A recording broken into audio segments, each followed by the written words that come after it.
When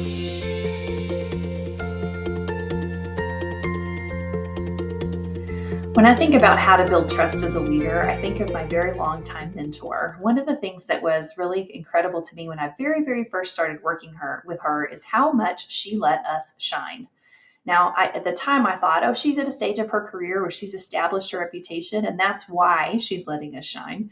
The more that I worked with her and the more that I learned from her over the years, is I understood that that was part of her character, that she really wanted us to get the recognition, that she knew that she was getting accountability and recognition and different things she was doing across the work that we were after within the organization. So she didn't need some of those things. So one of the ways to build trust with employees is to let them shine. Another thing that I learned from her is taking the heat when things happen within the team. She was really there to be thoughtful about how we were seen or organization, what people thought of us. But she also, when people were frustrated or we maybe made a mistake, she was right there in the middle of it. She was advocating for us.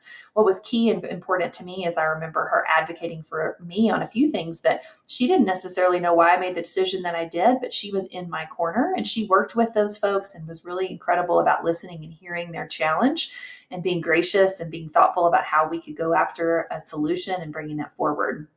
The other thing that was important about the work that she did is that she would tackle difficult issues. So there was a group of a few of us, about 3 or 4 of us, that worked directly to her. And as we had different challenges come in, I would be able to walk into her office and say, "This one's tough. I'm not sure how to handle that."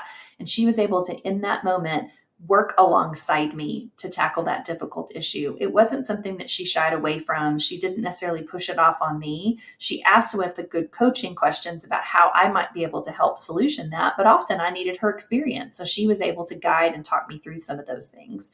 So that visual of rolling up your sleeves and stepping in and sitting alongside team members really helps them to see that you're in their corner, you're advocating for them.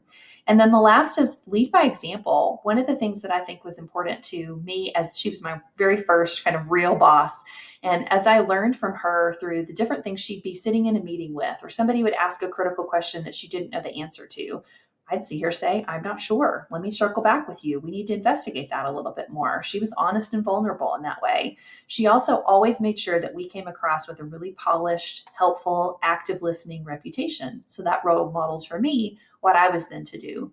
So I cannot tell you that these different pieces, and there's many other ways to build trust, but I think as a leader, these are some things to pay attention to and to self-assess. I think at different stages in our career, we do these maybe with more intentionality than others.